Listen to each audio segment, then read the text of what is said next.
chers amis, je vais vous raconter quelque chose que je ne pensais pas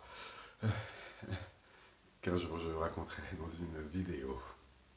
Après ma conversion, ou après mon baptême, puisque ce fut concomitant pratiquement, la prière était, j'allais dire naturelle, mais plus que naturelle, c'était une évidence incommensurable.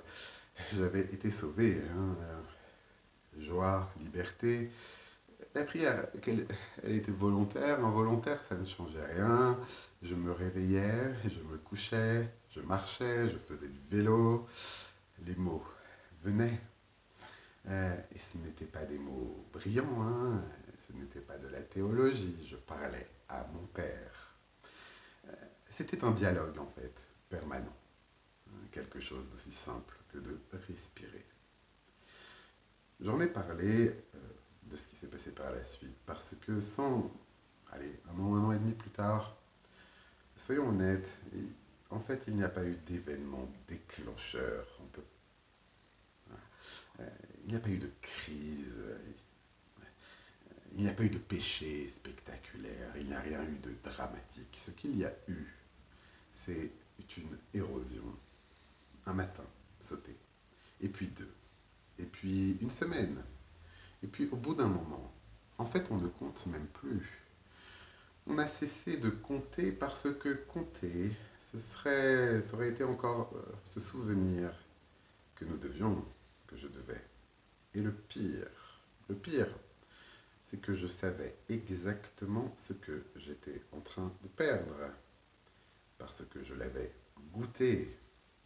Ce n'était pas l'ignorance, c'était le souvenir sans la force. Et c'est de cela dont je souhaite parler aujourd'hui, pas de cette sécheresse mystique, celle où Dieu semble mystérieux euh, et silencieux, je veux dire, où on prie dans le vide et où le ciel reste de bronze, non, l'autre, celle où c'est moi qui ne sais plus, qui ne parvient plus à me tourner vers lui. Je parle de cela. Parce qu'ici, le paradoxe est assez cruel. Plus on a besoin de prier, et moins on prie. C'est quelque chose de très humain, de trop humain, quelque chose qui s'atrophie. On sait qu'il faut, on ne le fait pas. Et donc, à la distance s'ajoute la honte, et la distance nourrit la honte. Le cercle se referme. Ce que on n'ose parfois pas se formuler, Kevin De Jong le dit avec une franchise qui peut faire mal, hein, c'est que derrière l'absence de prière, derrière le non prié, en fait, il y a une forme d'incrédulité. Alors, incrédulité, attention, Jésus, c'est quelque chose que Jésus reproche à ses disciples même, hein, souvent. Ce n'est donc pas une incrédulité totale, hein, mais c'est cette petite voix qui, en pratique, murmure: je peux tenir sans Dieu jusque dans la, jusque dans la dépression, hein, euh, parce que la prière devient en un sens contre nature pour nous. Euh, la naissance, la nouvelle naissance, elle a stimulé un désir et le péché résiste à l'esprit. Alors si vous avez vécu cela et si vous le vivez en ce moment, tout le monde peut le vivre, tout le monde l'a vécu, de ce que je sais, cette vidéo et de ce que j'ai entendu, cette vidéo est pour moi et pour vous. On va ouvrir les textes et ce que nous allons découvrir, c'est que la Bible ne contourne absolument pas ce problème. Elle le nomme, elle le diagnostique et elle offre une issue sans happy end, mais une issue qu'on n'attend pas forcément. Alors, commençons avec le premier texte, et ce sera le plus tranchant. Il se trouve dans l'Épître aux Romains, au chapitre 7. Paul nous écrit: Car ce que je produis, je ne le comprends pas. Ce que je veux, je ne le pratique pas. Mais ce que je fais, c'est ce que je déteste. Le verset 15 donc. Et puis, quelques versets plus loin, verset 19. Je ne fais pas le bien que je veux, mais je pratique le mal que je ne veux pas. Les chrétiens ont probablement connaissent ce texte, hein, on l'a lu plusieurs reprises, il est fort. Euh, la question c'est, est-ce que nous l'avons appliqué à la prière? Une question que je me suis posée en préparant cette vidéo, parce que Paul ne parle pas seulement de péché d'action, hein, de ce qu'on fait de mal, il parle aussi, comme vous le voyez, de ce qu'on ne fait pas de bien. Et ne pas prier quand on sait que l'on devrait, eh bien, c'est exactement ça. Non pas qu'on fasse le mal, mais on ne fait pas ce qu'on sait, ce qu'on saurait être le bien. Si on regarde le, le grec, hein, au verset donc 18, Paul dit que le bien est à ma portée. Hein. En grec, parakeitai, littéralement couché à côté de moi. C'est-à-dire que le vouloir, il est là, l'intention, elle est là, elle est juste à côté. Simplement, entre l'intention et l'acte, il se trouve qu'il peut y avoir un gouffre. Et ici, le commentateur Godet du 19e Suisse fait une observation que je trouve assez lucide. Le vouloir dont parle Paul ici, télo en grec, hein, ce n'est pas une décision arrêtée et réfléchie, un peu comme cette volonté qui est déjà action. C'est en fait, pour le coup, un simple désir, une intention trop vague. On veut prier, comme on voudrait faire telle ou telle démarche administrative ou faire du sport. On le veut vaguement. Et ce vouloir-là, il peut ne rien produire. En l'espèce, il ne produit rien. Et puis même dans le vocabulaire, en réalité, Paul, il oppose deux verbes. Hein. Réaliser le bien, hein, poieo, hein, et pratiquer le mal, prasso, être en train de s'y occuper. C'est pas la même chose, hein, réaliser le bien, poieo, et pratiquer le mal, prasso, être en train de s'y occuper. D'un côté, on n'arrive pas à produire la prière, et de l'autre, on se retrouve sans y penser en train de travailler à éviter de prier. Au verset 20, donc, hein, toujours Romains 7, Paul va identifier l'agent. Si je fais ce que moi je ne veux pas, ce n'est plus moi qui le produis, c'est le péché qui habite en moi.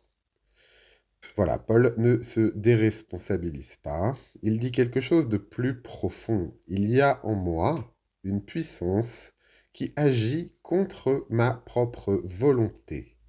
Le péché habite, hein, oikusa, hein, je crois que c'est ce qui a donné économie d'une façon ou d'une autre, du verbe habiter, résider. C'est comme un locataire installé et dont le loyer, vous le connaissez. Et ça, c'est libérateur et exigeant en même temps. Libérateur parce que le blocage dans la prière, ce n'est pas juste de la paresse. Hein.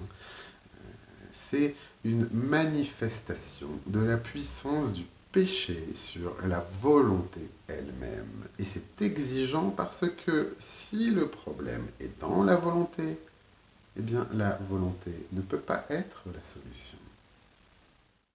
Cette expérience, elle est spécifiquement chrétienne.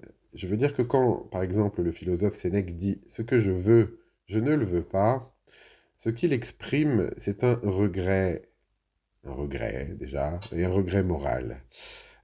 Paul ici, il décrit autre chose, il décrit le combat intérieur du régénéré, hein, de celui que l'Esprit de Christ a déjà rencontré euh, de façon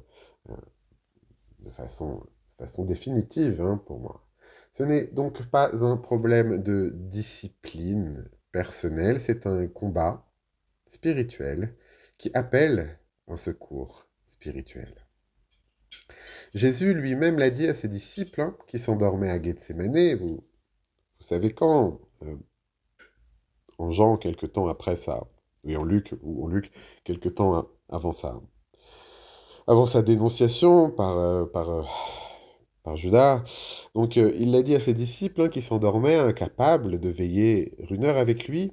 Que dit-il? L'esprit est ardent, mais la chair est faible. En grec, protoumon, c'est un élan réel, hein, pas une vague intention. Et asthénès, c'est le mot de l'impuissance, non pas de la paresse. Même les plus proches de Jésus, hein, ses disciples, bientôt ses apôtres, à quelques mètres de lui, n'arrivent pas à prier. Et sa réponse n'est pas tant essayer plus fort, c'est prier. La solution à l'incapacité de prier, c'est de prier. Oui, cela semble circulaire, mais c'est exactement là que se joue le retournement. Un retournement qui n'est pas simple, parce que on va retrouver ce retournement dans un cri. Vous connaissez peut-être, hein, ce récit. En Marc chapitre 9, verset 24, nous avons un père avec son fils, hein, qui souffre depuis l'enfance.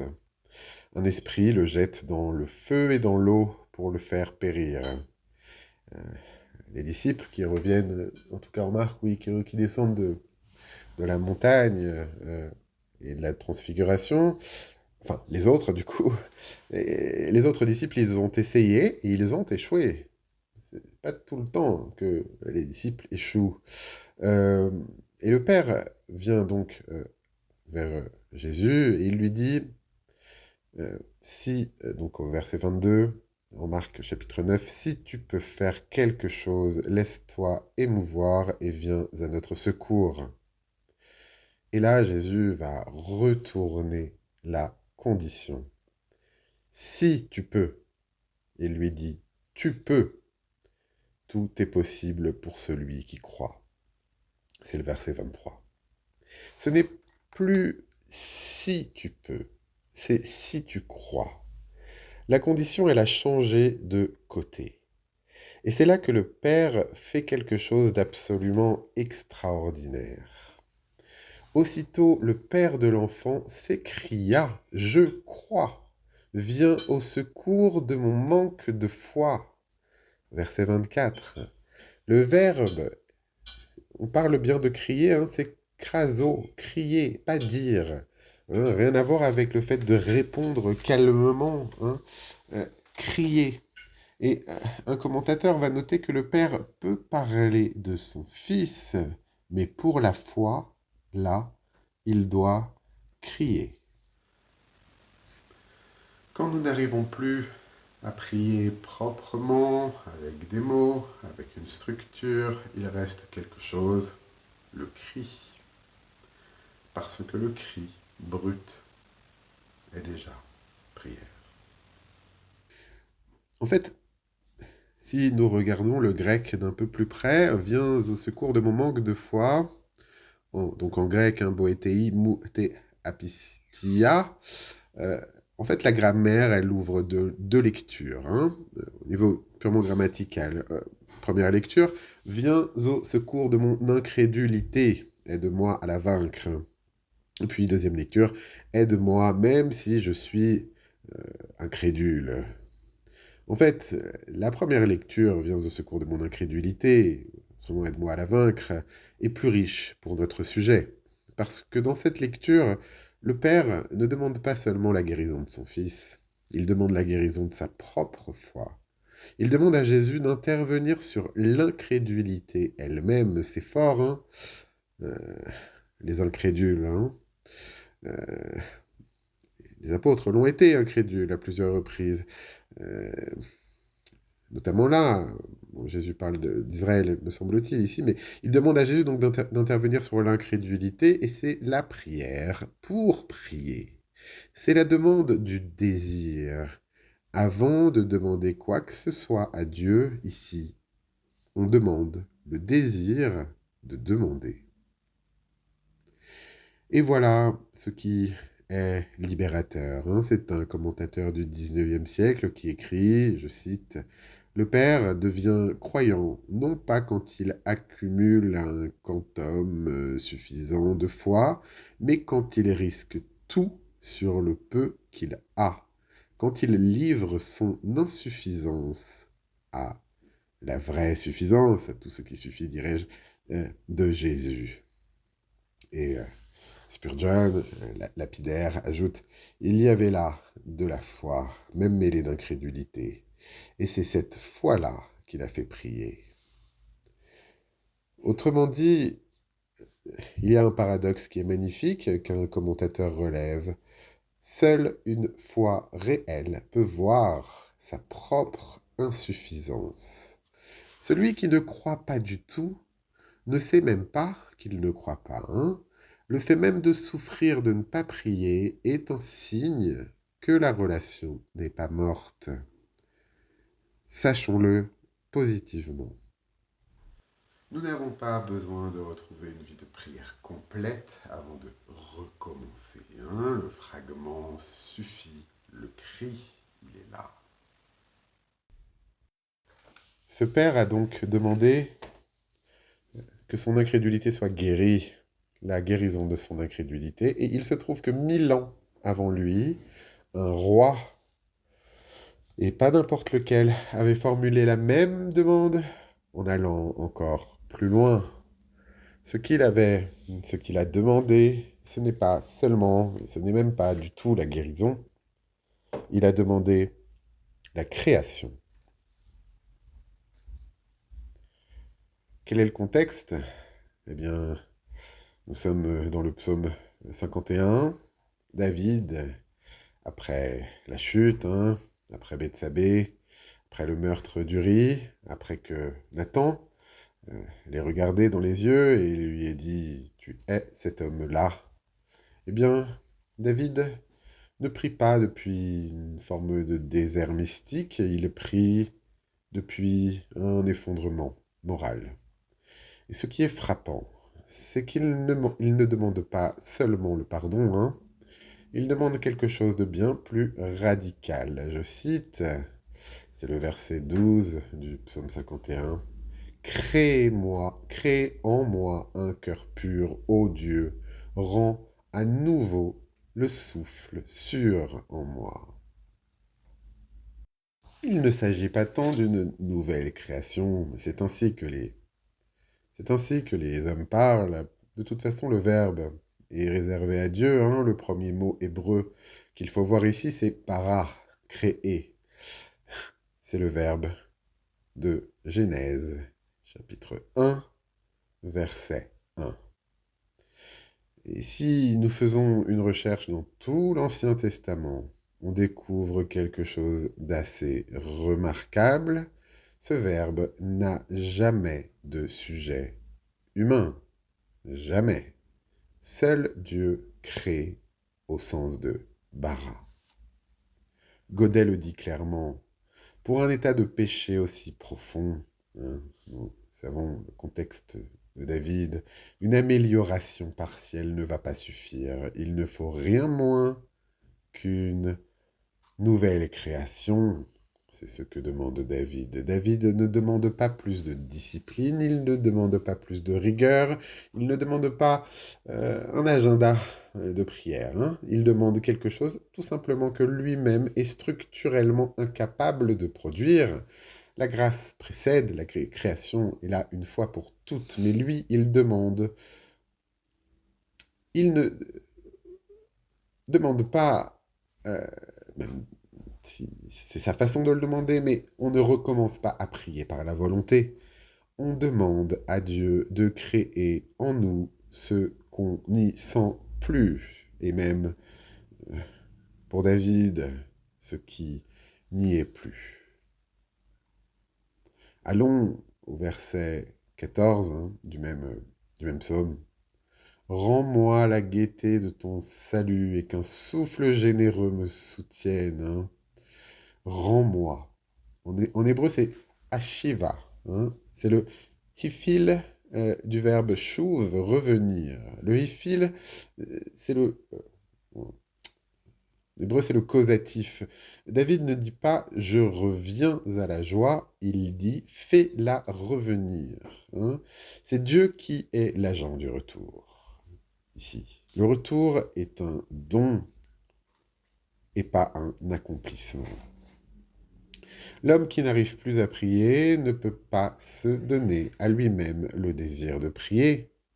Il peut demander à Dieu de le lui rendre, il le peut. Et cette demande est déjà une prière. Et puis, il y a ce troisième terme absolument magnifique, le plus beau probablement, que la Nouvelle Bible seconde traduit par un souffle généreux. L'hébreu, c'est roi nediva. Le mot nediv signifie volontaire, spontané, libre. C'est le même mot qu'en Exode chapitre 35 pour les offrandes volontaires, celles que personne n'a commandées, celles qui viennent d'un élan du cœur. Et il n'y a pas de ton dans l'histoire. Ce n'est pas l'Esprit de Dieu directement, c'est l'Esprit de David qu'il demande à Dieu de rendre volontaire. Autrement dit, David demande à Dieu d'agir en lui pour que son propre esprit redevienne libre et spontané. Et oui, c'est difficile. Mais c'est le cœur de notre sujet. David demande à Dieu un esprit qui veut spontanément, pas une discipline forcée, mais un élan intérieur et libre. C'est l'opposé exact de l'atrophie. Quand on n'arrive plus à prier, on est dans le souffle servile, le souffle lourd. Et David, ici, demande la légèreté du désir retrouvé. Il le sait. Il dit bara. Il dit bara et il sait que seul Dieu peut le créer. D'ailleurs, Luther, je vous mettrai les références, remarque que dans 3 versets successifs, 12, 13 et 14 ici, le mot souffle revient 3 fois. C'est un souffle sûr, c'est un souffle sacré, c'est un souffle généreux. Stabilité, sainteté, spontanéité. David ne demande pas juste « aide-moi à prier », il demande « refais de l'intérieur que la prière soit naturelle ». Il faut mesurer ce qu'il demande. Chers amis, Dieu n'a aucun besoin. Il n'a pas besoin de nos prières. Et Calvin l'a formulé avec une clarté assez limpide, à savoir que Dieu n'a pas ordonné la prière à cause de lui, il l'a ordonnée à cause de nous. Il l'a ordonné pour que notre cœur soit enflammé du désir de le chercher. Sproul ajoute que ce que la prière change, le plus souvent, je veux dire en fait personnellement tout le temps, c'est la dureté de nos propres cœurs.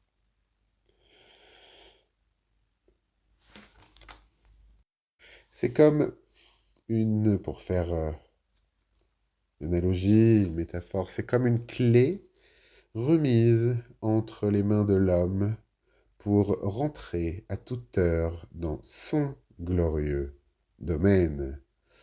La prière elle-même est un don, une clé. David l'a lâchée. Il demande donc à Dieu de la lui remettre en main propre. L'impuissance n'est pas un échec. C'est bien souvent la condition d'accès. Tout ce que le pécheur peut Offrir, c'est un cœur brisé. Et cela, on l'a vu dans une autre vidéo sur les, les- les pauvres quant à l'esprit, cela, Dieu ne le méprise pas. Tout cela est fort pour moi, mais peut peut-être sembler théorique, hein. Parce que entre la demande et l'exaucement, nous le savons, il y a parfois un temps, hein, long pour un humain, un temps où l'on continue sans sentir. Il se trouve que le psaume 42, qui m'a beaucoup aidé, je n'entre pas dans les détails, mais le psaume 42, il connaît bien ce temps-là, hein. Le psalmiste connaît ce temps-là. Je cite versets 2 et 3 du psaume 42. Comme une biche qui soupire sur le lit du torrent, ainsi je soupire après toi. Ô Dieu, j'ai soif de Dieu, du Dieu vivant. Le verbe arag ici ne signifie pas bramer ou haleter, hein, euh, soupirer, je veux dire. C'est lever les yeux vers, c'est aspirer. Ah, c'est chercher du regard. L'image n'est pas l'essoufflement. Quand est-ce que le psalmiste écrit? Difficile à dire, je dirais après l'épreuve. Euh, il sait que il n'était pas essoufflé, il s'orientait, ses yeux étaient orientés. Même quand on n'arrive plus à prier, eh bien le regard se lève encore. C'est finalement peut-être un paradoxe, hein, c'est-à-dire pas du tout une contradiction, mais un paradoxe dans le psaume. Quiconque le lit le verra. La soif prouve la vie. Si nous étions vraiment indifférents, nous ne souffririons pas. Euh, Spurgeon le dit, la soif trahit une rupture, et cette rupture trahit une fidélité. Le manque lui-même, c'est évidemment une forme de relation. Le psalmiste, il arrive à la bonne réponse théologique au verset 6. Attends Dieu. Voilà la bonne théologie. Et ça ne change rien pourtant, humainement, puisque au verset 7, le psalmiste est toujours abattu, toujours exilé. Alors, que fait-il? Il continue, il persévère, il prie, même sans désir.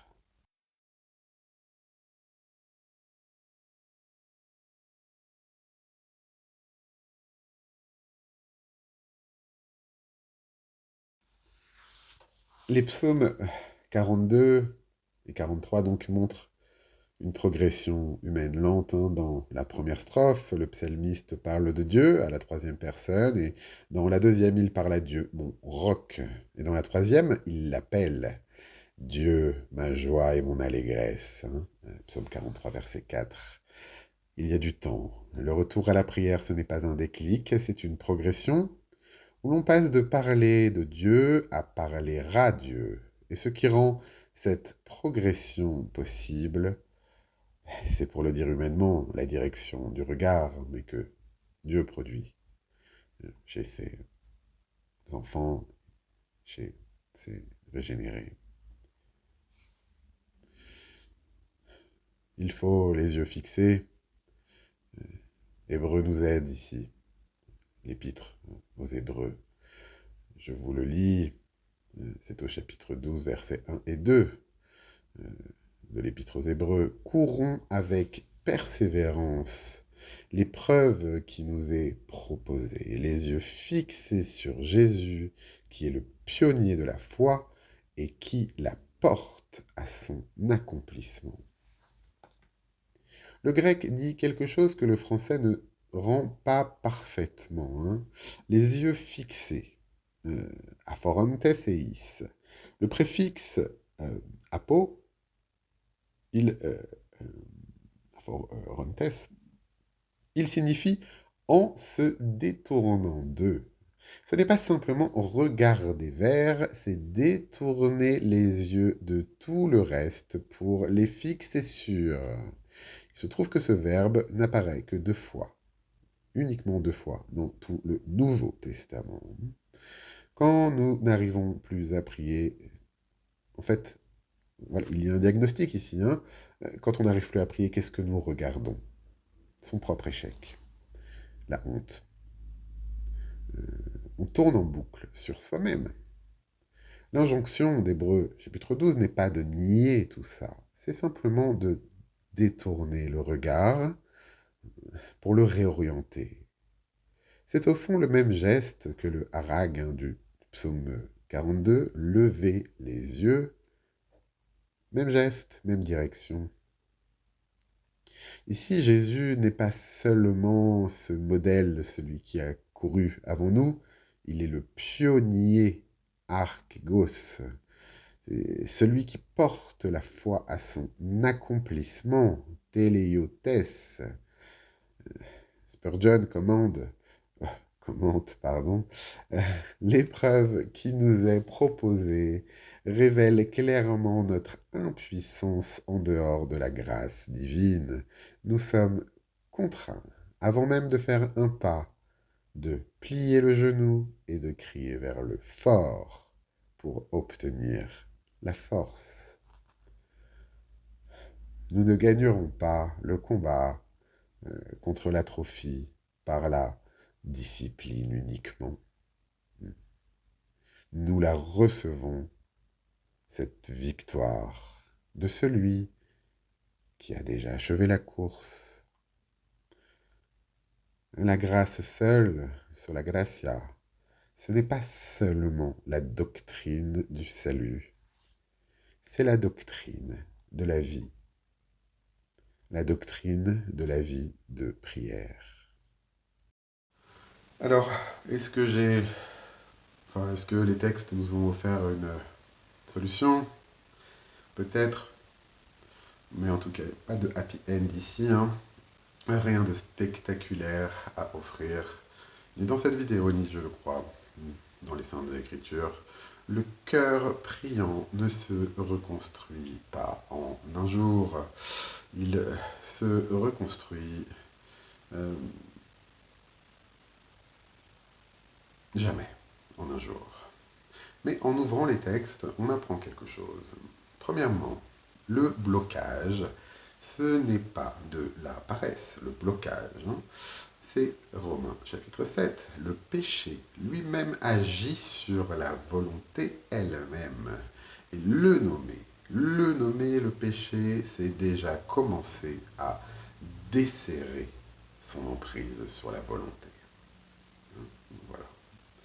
Deuxièmement, la prière pour prier existe.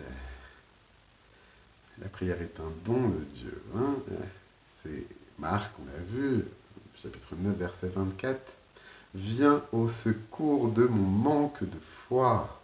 C'est aussi le psaume 51, Bara, crée en moi, la création précédente toujours. Shiva, fais revenir, seul Dieu peut le faire. On peut demander à Dieu le désir lui-même. Et cette demande, dans ce genre de situation, c'est peut-être la prière la plus honnête que nous puissions formuler. Pas forcément celle qui va fonctionner, mais la plus honnête. Troisièmement, enfin, le manque, c'est une relation. Le psaume 42, si tu souffres de ne pas prier, c'est que la relation n'est pas morte. La soif prouve la vie. Et puis, lorsque nous n'avons même plus les mots, il reste le regard. Cela me parle. Hébreux, chapitre 12. Aforonte seis Yesun, les yeux détournés de tout le reste, de ses propres petites fautes, de sa misérable petite condition, les yeux fixés sur Jésus, au moins pour se rendre disponible à lui, puisque c'est lui qui a commencé notre foi, c'est lui qui l'achèvera. On ne se tourne pas vers Dieu par la volonté seulement, même pas du tout. C'est lui qui d'abord tourne notre cœur. La prière pour prier existe et c'est la bonne nouvelle, hein. La bonne nouvelle, c'est ce que celui qui a commencé cette foi en nous la mènera à son terme. Ce terme, ce sont les cieux, où il n'y aura plus besoin d'espérer, où nous serons pleinement en sa présence avec lui.